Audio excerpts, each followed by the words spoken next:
이 찬양을 주님 받아주시옵고 온 성도와 함께 하나님 앞에 삶이 찬양이 되는 주의 성도들이 되게 하여 주시옵소서. 예수님 이름으로 기도드립니다. 아멘.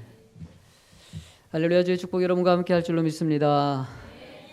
반갑습니다. 여기 오게 될 줄 몰랐네요. 최영호 목사님은 지금 우리 교회에서 예수비전께서 지금 설교하고 계시겠네요. 꼭 우리 세원이 학교에 오고 싶었었는데요. 이런 기회가 있어가지고 이렇게 오게 된 게 너무나 기쁘네요. 저는 지금 안식월을 좀 하고 있습니다. 개척한 지 7년째를 맞이해서요. 목회를 좀 잠깐 내려놓고 잠깐 3개월 동안만 쉬고 있어요. 이번 주가 마지막 주입니다. 이제 끝났어요. 다 끝났어요. 실컷 놀았습니다. 실컷 놀고 실제로 뭐 쉬려고 놀려고 한 건 아니고요. 한 3개월 동안 내 목회를 한번 점검해보고, 제가 또 건강이 조금 약한 부분이 있거든요. 건강도 좀 살피고, 가족들하고 여행 간 적도 한 번도 없어요. 목회에 집중하다 보니까. 그래서 이제 가족들하고 여행도 한번 좀 가보고, 해외로 필리핀 그리고 해외도 좀 갔다 오고요. 또 그리고 한국의 교회들을 좀 돌아보면서 한국의 교회가 어떤지, 우리 교회의 실정이 어떤지를 한번 점검하기 위해서 한 50교회를 선정해 가지고, 그리고 목사님들 한 40분을 선정해서 제가 한국의 성장하는 교회들, 또 여러 가지 교회들을 좀 돌아보면서 목회를 점검하려고 3개월을 동안 시간을 좀 가졌어요. 원래 한 50교회를 생각했는데 한 70교회를 좀 다니게 됐어요. 좀 바쁘게 다녔어요. 이리저리 지역마다 좀 열정적이고 은혜 있고, 숫자가 많은 교회를 다닌 것보다는 건강한 교회 있지 않습니까? 참 좋은 교회 가라고 소문난데, 맛집이라고 하죠. 그러죠. 아주 좋은 교회들, 그 맛집 찾아드시지. 신문이라든지 제가 여지껏 잡집이라든지 이런 걸 통해 가지고 들었던 좋은 교회들을, 전국에 있는 교회들을 좀 다녀봤어요. 그래도 목사님들 만나봐가지고 왜 그쪽에는 그렇게 은혜롭고 행복한 교회가 있냐, 이런 거 점검하는 거 제게 목회 유익이 될 것 같다 생각돼가지고 3개월 동안 부지런히 다니고요. 이제 지난주로서 이제 다 끝났어요.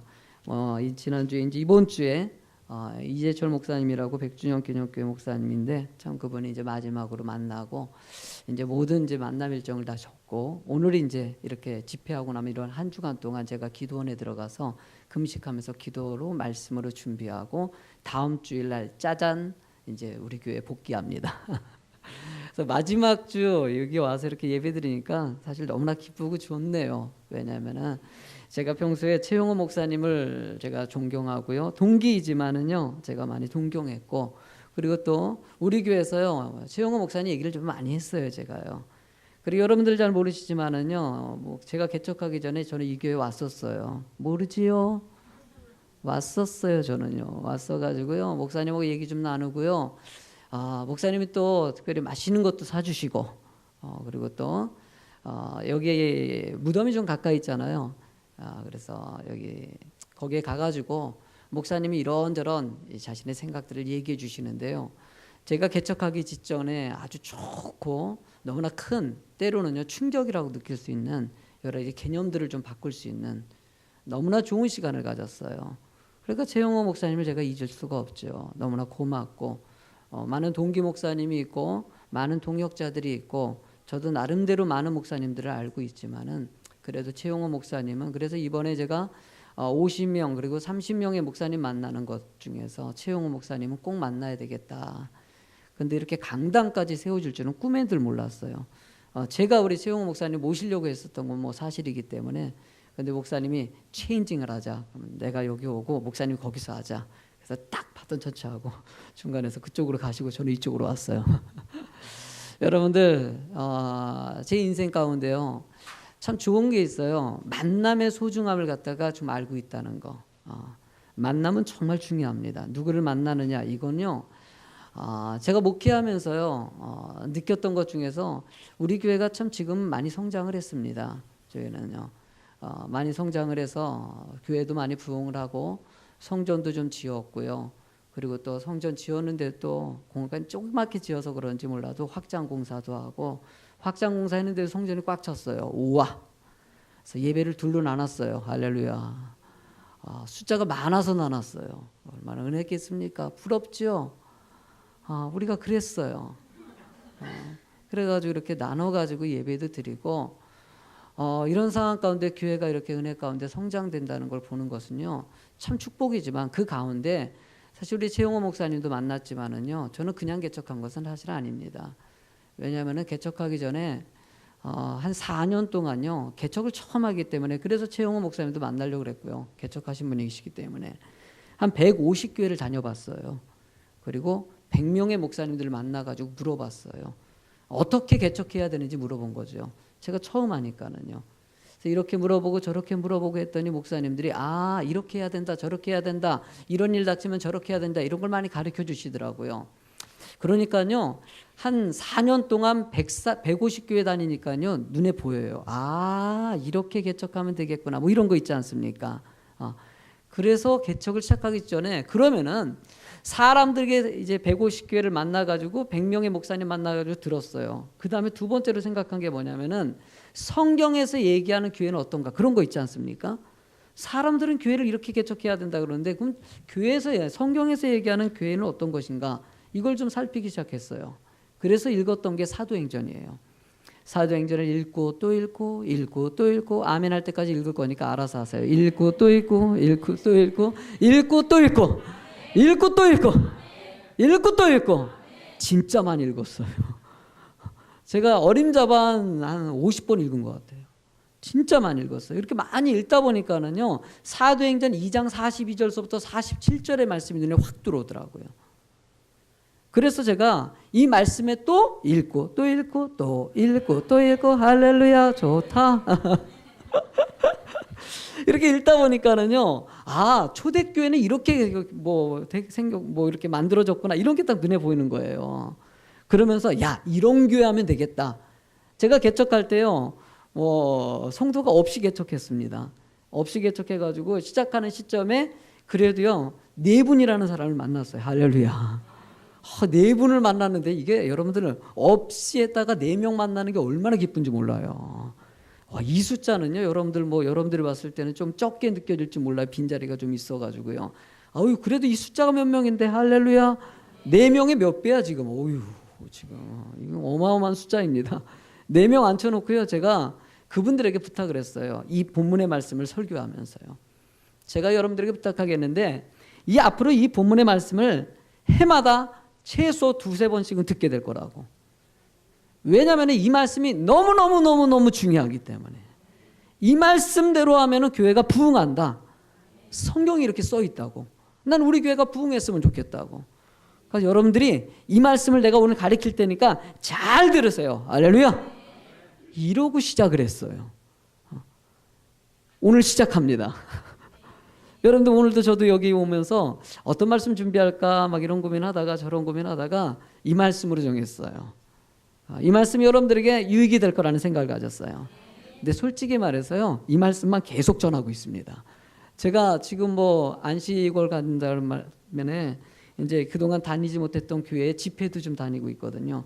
집회 다니면요 첫 번째로 말씀 꽂는 게 2종류가 있어요. 이 말씀을 하든지 아니면 로마서 말씀을 하든지 그러거든요. 아니면 창세기 아브라함 이야기를 하든지 이제 3군데 딱 시작하는데 마음에 드는 교회 그리고 좀 문제 있다 그러면은요 그럴 때는 이제 아브라함 말씀을 전해요. 아브라함 말씀을. 그리고 또 좀 깨어있길 원하는 교회 그럴 때는요 로마서 말씀을 전해요. 그리고 비전이 있는 교회 뭔가 희망을 보는 교회들 있지 않습니까? 그 교회는 사도행전의 말씀을 전해요. 셋 중에 뭐가 나을 것 같아요? 그죠. 다른 교회 아브라함 이야기하는 교회에서는 절대 이 얘기 안 합니다. 여기니까 이 얘기를 하는 거예요. 여러분들 이 말씀이 어떤 의미를 담는지를 잘 듣는다면 여러분들에게 참 좋은 시간이 될 거예요. 집중해서 잘 들었으면 좋겠어요. 여러분 사도행전 42절의 말씀 보니까는요 한번 말씀을 한번 읽어볼까요? 42절 말씀 한번 본문의 말씀 읽어볼까요? 시작. 그들이 사도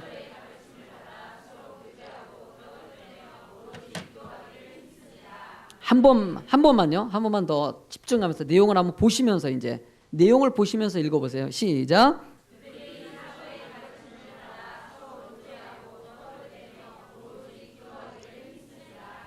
이 본문의 말씀을 보니까는요, 그들이 누굴까요? 여러분, 이 앞에 있는 모든 사람들을 포함합니다. 베드로가 말씀을 전했더니요, 3,000명이 그 자리에서 회개를 하고 무릎을 꿇었어요. 할렐루야. 멋지지 않습니까? 야, 나도 그랬으면 좋겠어요. 말씀 전하면 3,000명이 무릎을 꿇나. 할렐루야. 제가 개척하고요, 제가 17년 동안 부교육자 생활을 했거든요. 17년 동안 한 교회만 있었어요. 다른 데 돌아다니지 않고요. 한 교회에서 17년 있다 그러면 여러분들은 별로 못 느끼는데, 목사님 세계에서는요, 나를 특이한 사람으로 봐요. 한 교회에서 어떻게 부교육자를 17년간 있었나. 근데 17년 동안 한 교회에 있으면서요, 또 하나의 특징은요, 청소년 파트만 담당했어요. 그리고 이렇게 청년들, 학생들 보면요, 왠지 이뻐요. 여기 보니까 예배 시간에 학생들 있네? 겐지 졸립지? 니네 졸릴 거야. 뭐 이게 말씀이 들어오겠어? 어저께 늦게, 왜 이렇게 늦게 잤어? 그러니까. 늦게 게임 좀 덜 하지 그랬어. 다 이해해. 그래도 나는 중간에 졸아도 나는 이해해. 왜냐하면 청소년 파트를 하도 오래 해가지고요, 좋은 애들은 이력이 나 있어요. 괜찮아, 자도 돼. 괜찮아. 나는 마음이 되게 넓은 목사야. 청소년 파트를 오래 하고 그러다 보니까는요, 청소년에 관련한 목회를 하려고요, 학생교회를 갖다 개척한 거예요, 사실은요. 근데 학생들을 개척하려고 뭐 나중대로 말씀 준비해오죠. 학교 앞에 가가지고 말씀을 전했어요. 베드로 같은 마음을 가지고 한 번에 3,000명이 회개했다고 그러잖아요. 할렐루야. 내가 사탕하고 가져가가지고 학교 앞에서요, 막 그냥 애들을 모아가지고 막 말씀 전했더니 한 명도 안 오더라고.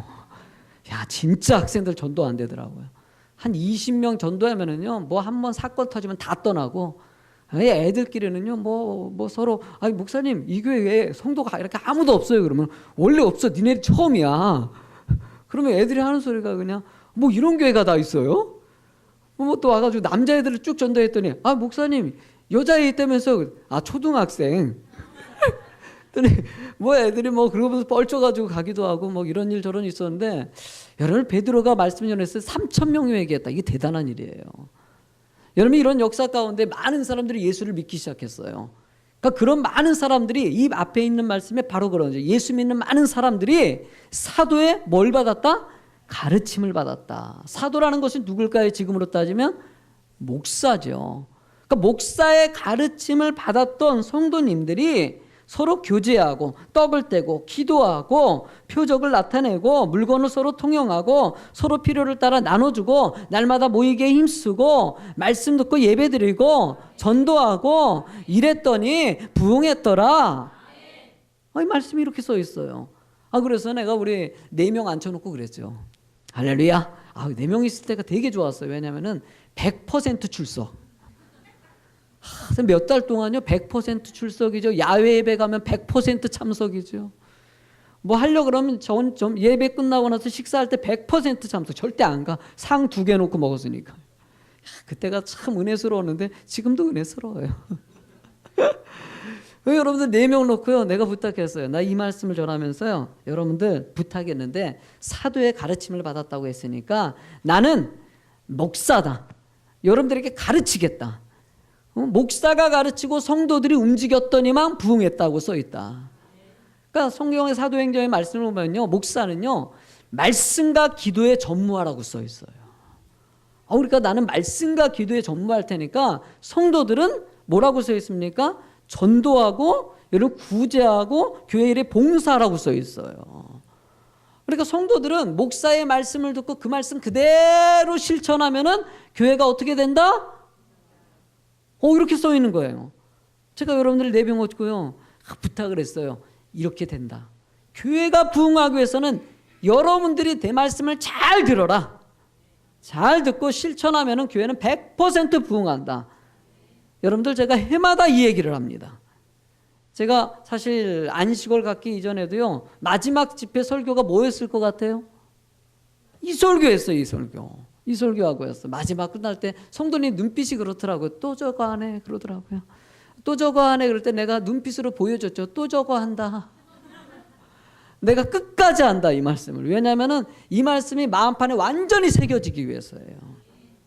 여러분이 이 말씀만 새겨지면요, 여러분들의 삶에 활력이 되고 인생의 목적을 분명하게 발견할 수가 있어요. 저는 제 인생에요, 만남이 정말큼 중요한 것 같지요. 저는 우리 최용호 목사님도 좀 그런 동기가 좀 있었는데요. 저도 제 인생에 예수님 만난 시점이 있어요. 저는요 안티크리스찬이었어요. 예수 믿는 사람들을 핍박했어요. 예수 믿는 사람들 보면요 너무 싫었어요.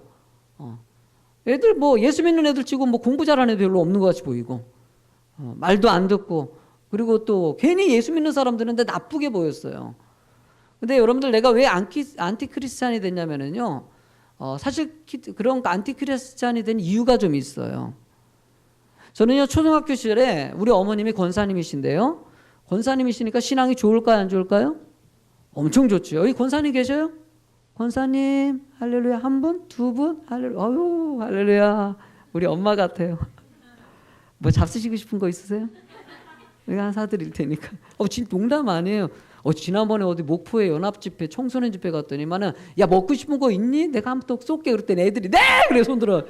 끝나고요 아이스크림 다 쌌어요. 사례비 걸로 끝났어 그냥. 내가 그런 사람이에요. 나 진짜로 싸요. 근데 우리 어머님이 권사님이시다 보니까 믿음이 참 좋아요. 초등학교 시절에 제가 교회를 잘 다녔을까 안 다녔을까요? 다니죠. 엄마가 엄마 따라서 다녔었죠. 초등학교 시절에는요 교회 다니는데 얼마나 좋아하는지 몰라요. 그러다가 사춘기 있잖아요. 학생 시절 있잖아요.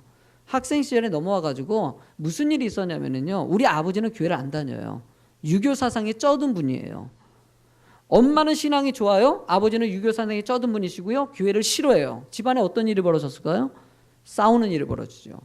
그래서 서로 간에 욕하는 일도 있었고 뭐 싸우는 일이 이런저런 있었어요. 가끔씩. 그러려니 했어요. 그런데 어느 날 장롱 속에 엄마 11조 봉투가 발견된 거예요. 근데 우리 집이 진짜 가난했거든요. 우리 아버지는요 사업을 했는데 사업하는 것마다 망했어요. 우리 아버지가 사업한 게요 9가지나 돼요. 그래서 우리 아버지는 장어집도 했고 복덕방도 했고 양은집도 했고 게장사도 했고 그다음에 짜장면집도 했고 양복점도 했고 생각도 안 나네 이제. 아무튼 진짜 많이 했어. 근데 다 망했어. 그 집안이 얼마나 어렵겠습니까? 이렇게 망한 상황이 되다 보니까는 어렵다 보니까는 결국 아버지가 어디 갔다가 지방에서 사시다가 서울로 뒤늦게 상경에서 오셨어요. 상경에서 오셔가지고 아버지가 판자촌집 있지 않습니까? 판자촌집에서 거기서 처음으로 이제 개척을 시작하는 것이 시작을 하신 거죠. 거기서 그렇게 어렵게 사는 상황 가운데서 그 아버지가 엄마랑 이렇게 물질 문제 때문에 다투는 일이 조금 있었는데 11조 봉투 보니까 거기에 엄마는 이제 그 당시에 뭘 했냐면 떡 장사를 하셨거든요.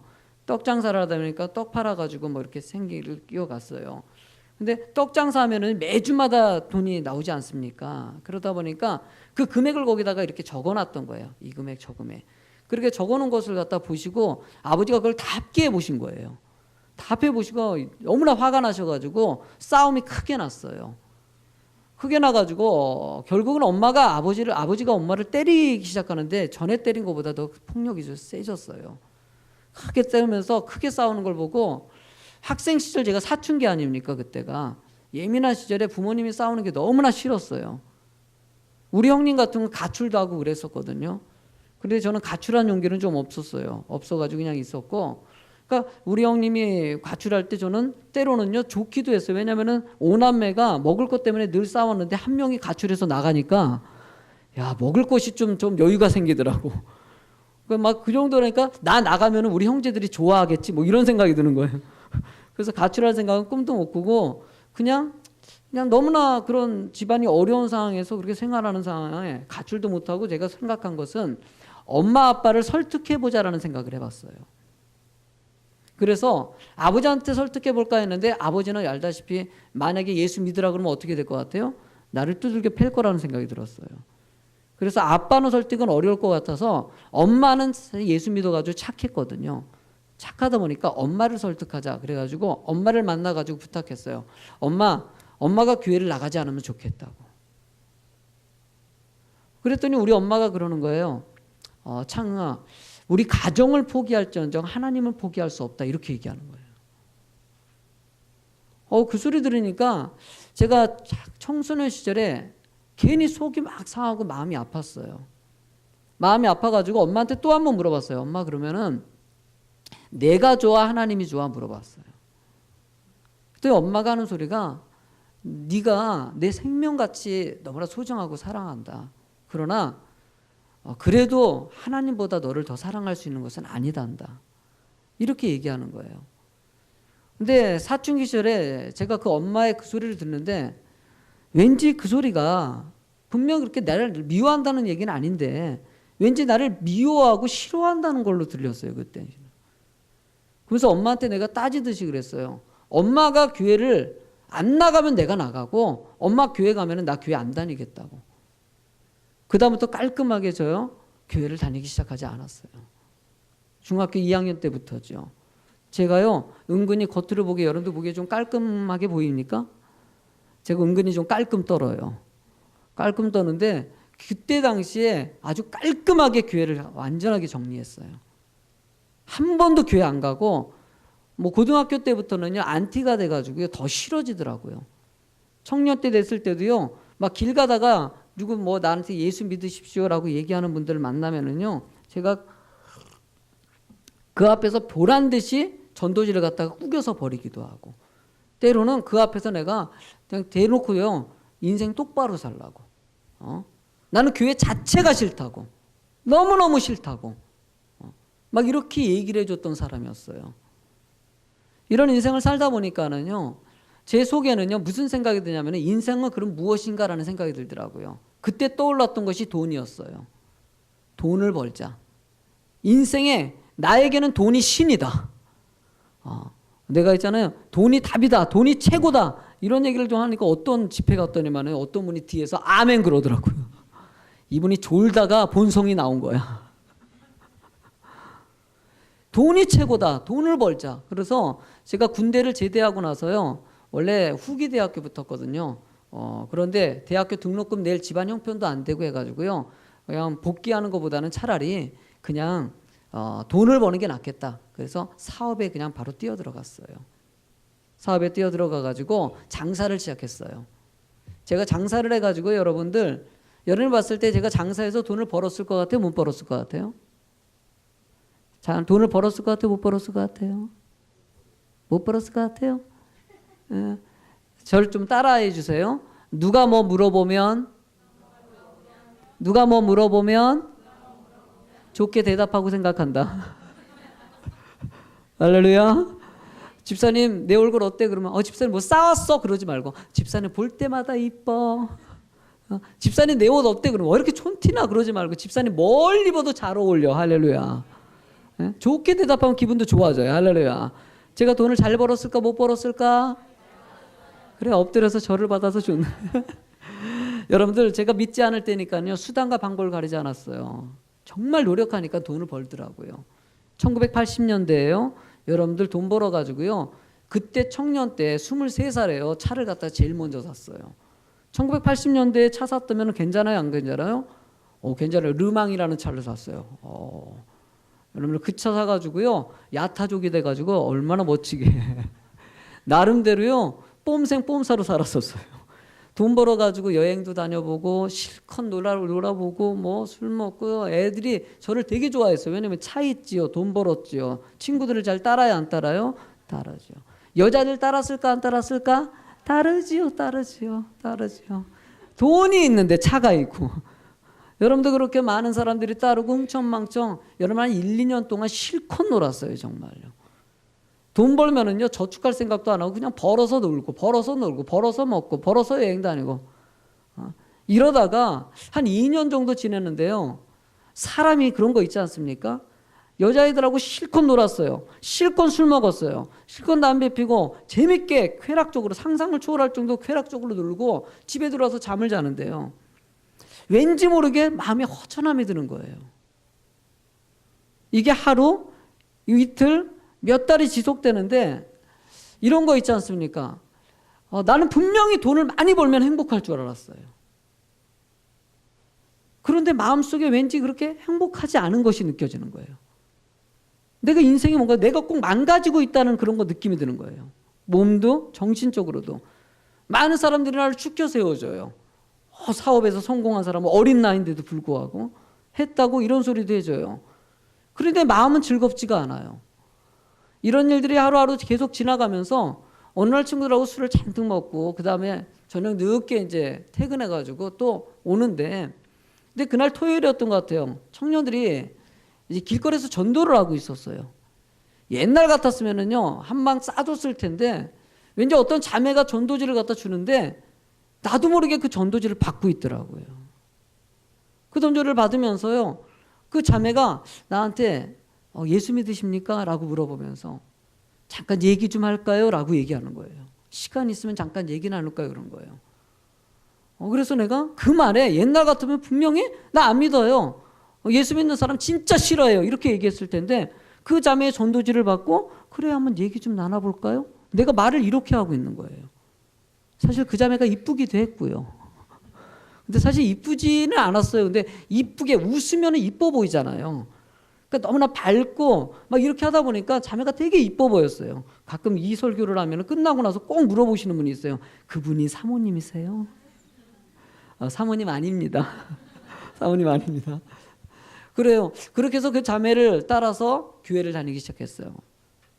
엄마 몰래 가기 시작해가지고 1년 동안 여러 가지 사실 갔다 안 갔다가 또 막 길거리에서 담배 피다 걸려가지고 또 교회에서 뭐 집사님들이 막 길 가는 뭐 신방대원하고 또 내가 담배 피고 길 가다가 걸렸어요. 필이면 또 그래가지고 담배 피시나 봐요 박 형제님 그러니까 아유 그게 싫어가지고 창피해가지고 또 교회 안 나가고 또 목사님 와가지고 그래도 나오세요 그리고 막 이런 과정을 거치고 하다가 1년 정도 지난 다음에 부흥성회 때죠. 어느 집회 때인 것 같아요. 부흥성회나 나는 부흥성회를 알고 있는데 아시는 우리 담임 목사님 부흥성회가 아니라고 얘기하시는데 뭐 집회 때 목사님의 말씀을 듣고 그때 회심을 하게 됐어요. 인격적으로 하나님을 만나게 됐죠. 그러고 나서 내 인생의 모든 것을 주님께 다 맡기겠다고. 나 이제 오로지 주님을 위해 살겠다고 그때 이후로 깔끔하게 세상 일을 다 정리했어요.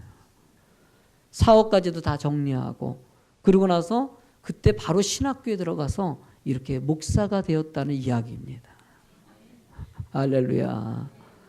그때 이후로 정말 주님 은혜 가운데 주님을 만난 그 순간이 제 인생에는 참 전환기죠. 인생의 참된 목적이 무엇인지를 발견했기 때문이에요. 인생은 이런 것이구나.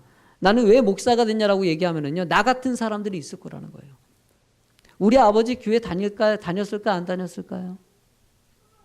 그렇죠. 좋게 대답하고 우리 아버지 교회 다니셨어요. 그렇게 핍박했던 우리 아버지가요, 어느 날 교회를 나오셨어요. 여러분들 우리 아버지가 어떤 일이 있었냐면요, 뭐 집회를 하는데요. 그 집회 때 저녁 예배 때 교회에서 목사님이 그 당시에 이런 대형 텔레비전 있지 않습니까? 이런 대형 텔레비전을 갖다 1980년대 말에 이 테이블을 하나 놓자고 하신 거예요. 근데 이게 그 당시에는요, 그렇게 큰 거 아니었는데도 한 400만 원 했어요. 그러니까 목사님이 앞에서 강대상에서 설교하시기를 이 텔레비전을 갖다가 우리 하나 놓고 싶은데 성도님들이 그래도 한 800명에서 1000명 됐으니까 그러니까 성도님이 돈을 모아서 합시다. 그래서 1000원이든 100원이건 10,000원이든 모아가지고 이걸 갖다가 뭐 이렇게 헌물합시다. 올 연말까지. 그랬는데 그날 저녁에요, 누가 헌물을 다 했대요. 할렐루야. 대단하죠.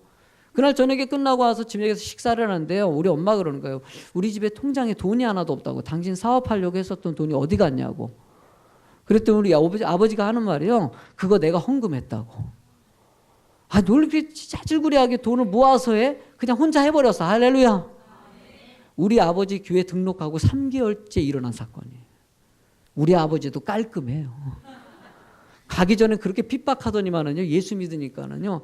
그러면서 강동희 목사님이라고 제가 전에 섬겼던 그 목사님 옆에 비서가 돼가지고요. 목사님이 나이가 10살이 적은데도 불구하고 목사님 가방 들어다 주고 어디 비서 집회 다니면 따라다니면서 사진 찍어주고 이러면서 안수 집사까지 하시고 소천하셨어요.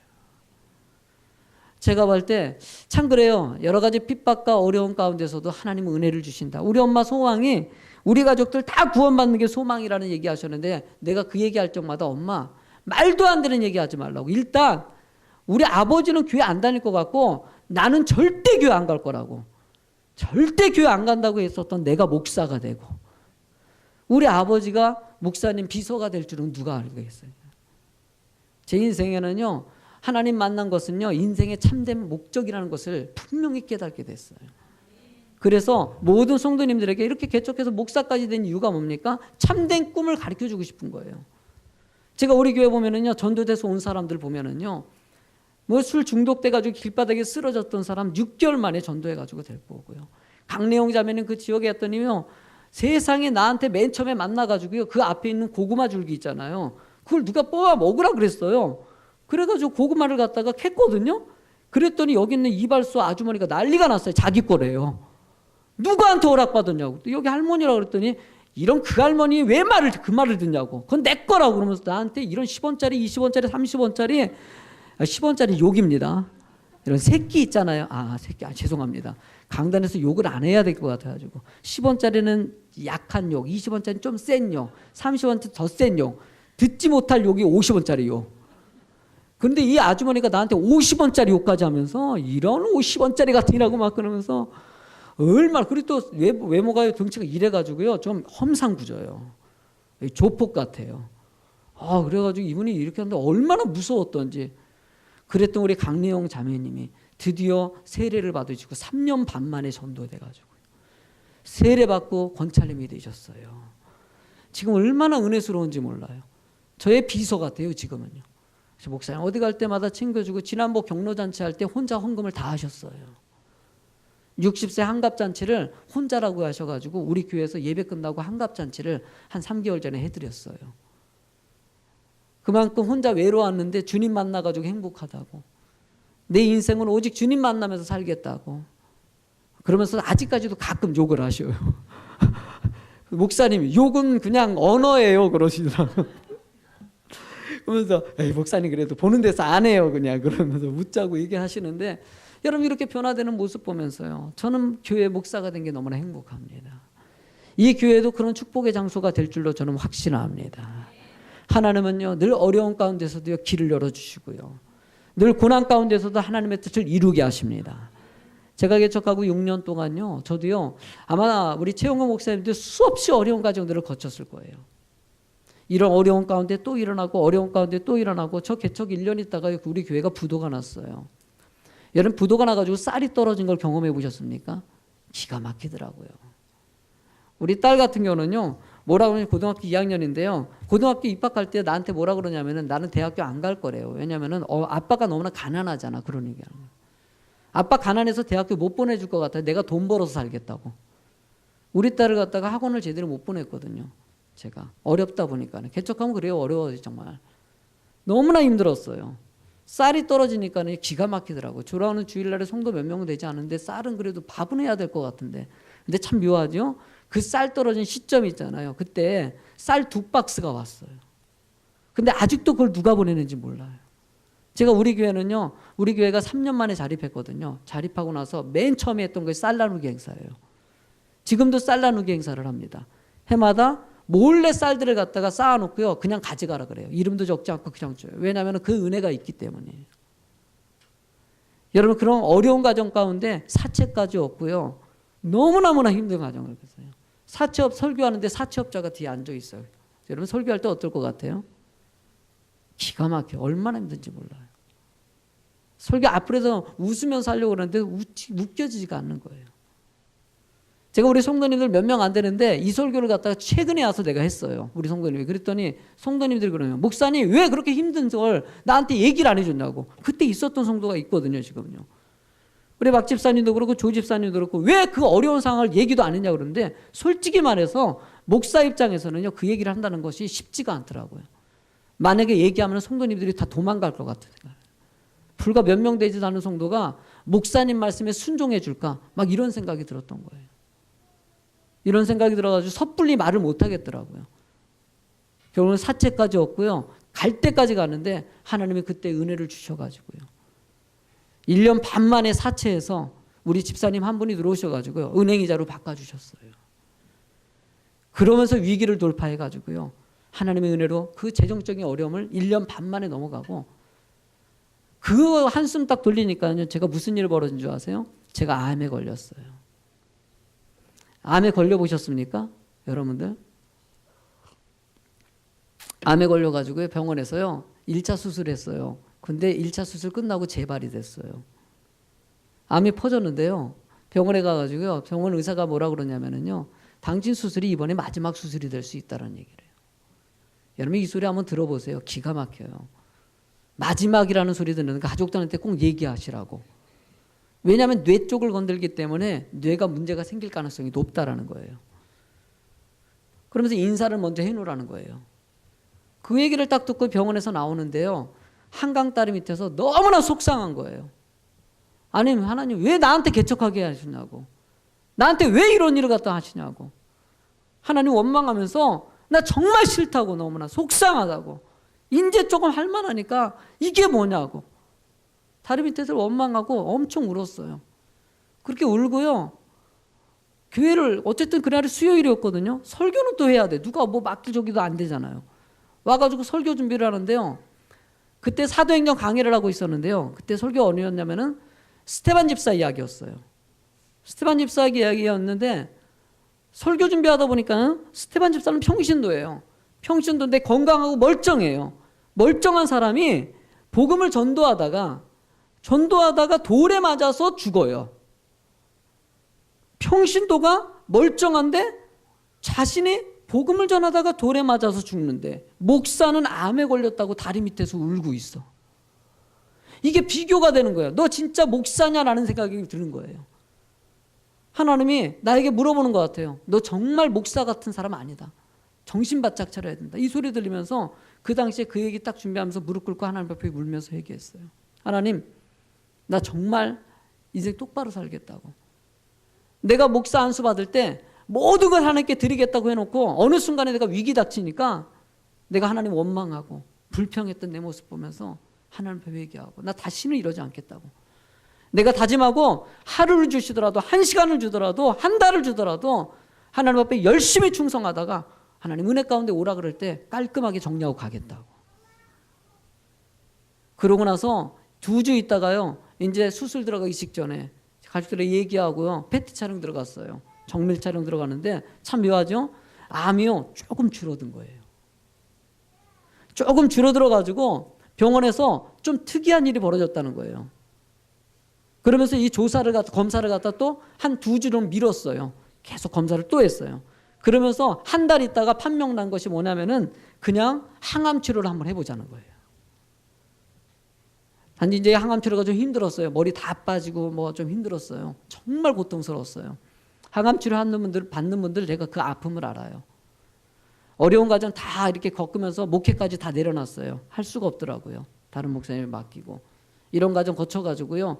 하나님이 은혜를 주셔가지고 아직까지 이렇게 말씀 전할 수 있는 기회를 주셨어요. 앞으로도 저는 그래요. 이 순간에 마지막이면 마지막이라고 생각하고 오늘 하루 주셨으면 하루 열심히 드리다가 그냥 하나님 은혜 가운데 깔끔하게 정리하고 가는 것이에요. 우리 교회가 3년 만에 자립하고요. 하나님 은혜 가운데서요. 교회가 정말 안 되더라고요. 개척해서 교회 부흥시키는 거 진짜 어렵더라고요. 위기가 또 생기고 무슨 사기꾼이 와가지고 사기를 쳐가지고 교회가 난리가 나기도 하고 하여튼간은 별의별 일들이 다 벌어졌어요. 그 위기를 넘어서고 또 넘어서고 넘어서고 또 넘어서고 아멘 할 때까지 넘어서게 되나 넘어서고 또 넘어서고 넘어서고 또 넘어서고 여러분 이랬더니 하나님이요 종국적으로 은혜를 주시더라고요. 하나님이요 지금은 하나님의 은혜로요 교회가 참 든든하게 다른 교회도 섬기고요. 지금 우리 교회가 받는 교회에서요 3년 동안 우리 교회는 도움을 받을 수밖에 없었어요. 10,000원, 50,000원, 때로는 100,000원 이렇게 도움 받았지만 3년 만에 후원을 다 끊고요. 주는 교회 되자. 여러분 그래가지고 10,000원씩 지원하던 것이 지금 250배 넘게 지원하는 교회가 됐어요. 몇백만 원 지원하는 교회가 매달마다 자동이체로 빠져나갈 정도로 우리 교회가 그만큼 성장했어요. 하나님은요 위기를 넘어갔을 때가 정말 중요하다는 것을 가르쳐 주시더라고요. 그때 우리는 감사를 생각하셔야 돼요. 하나님이 우리들에게 주신 약속을 기억하셔야 돼요. 저는 이 초대교회 비전들을 생각할 적마다 성도님들에게 집중을 합니다. 그러면서 성도님들에게 당당하게 요청합니다. 여러분들이 순종해달라고. 나 우리 성도님들에게 예화 들은 것들이 있어요. 뭐냐면요 자주 들은 예화가 있어요. 서울에서 부산까지 가는 방법이 여러 가지가 있지 않습니까? 여러분들 어떤 방법이 좋습니까? 비행기 타는 게 좋아요? 기차가 좋아요? 기차라고 얘기하는 버스 어때요? 버스?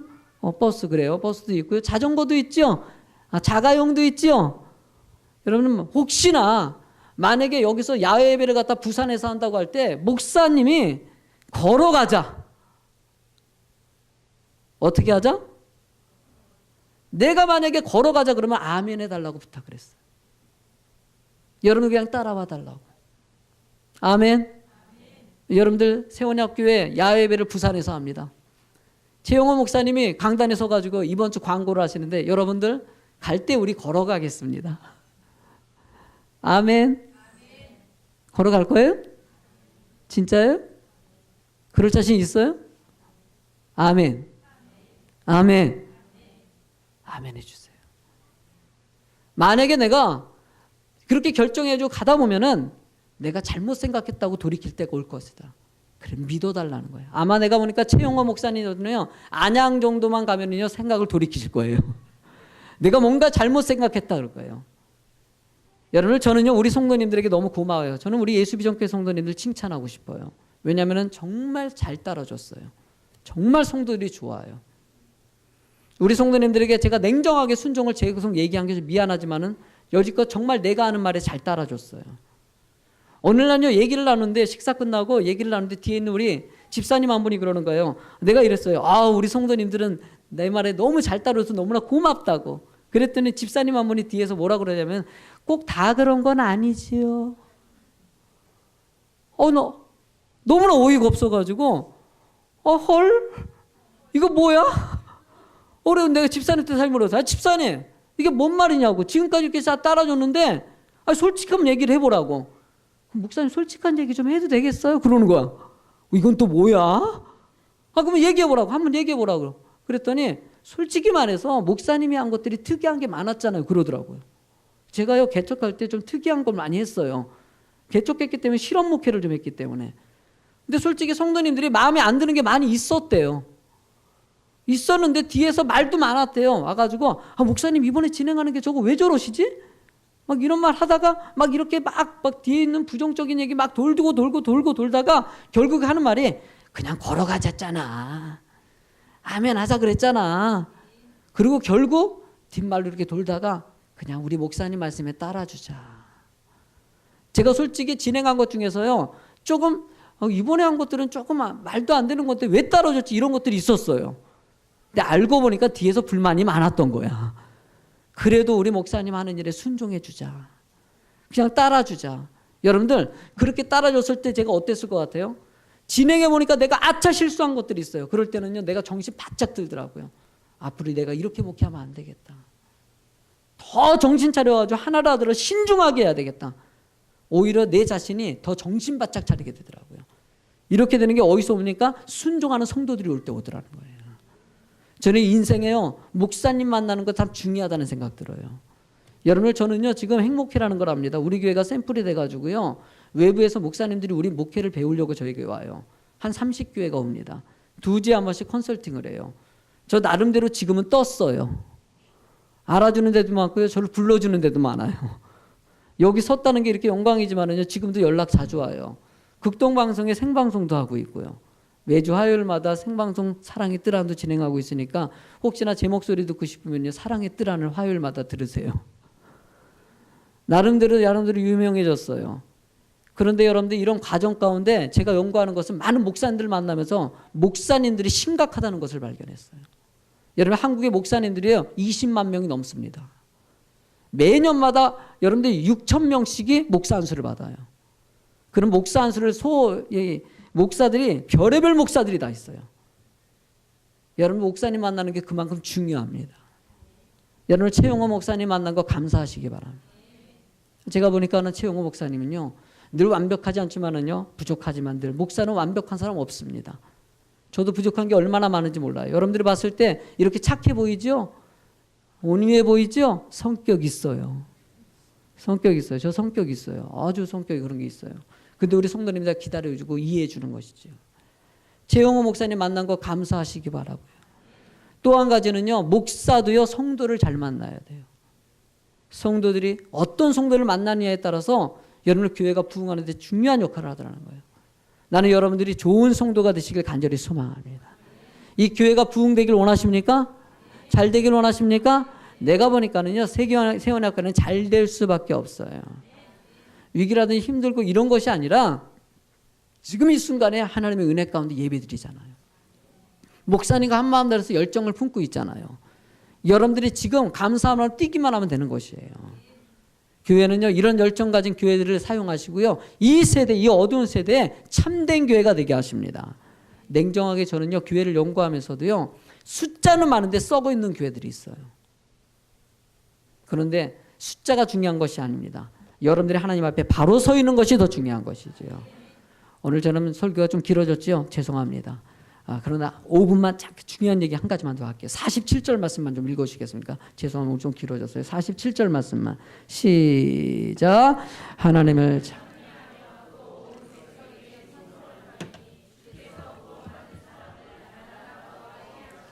여러분들 하나님을 찬미하며라고 돼 있죠. 그러니까 목사의 가르침을 받은 성도님들이 그 말씀대로 살았더니만 하나님께 영광 돌리는 삶이었다는 거예요. 목사님 말씀대로 순종해서 따라갈 줄로 믿습니다. 말씀대로 살아갈 줄로 믿습니다.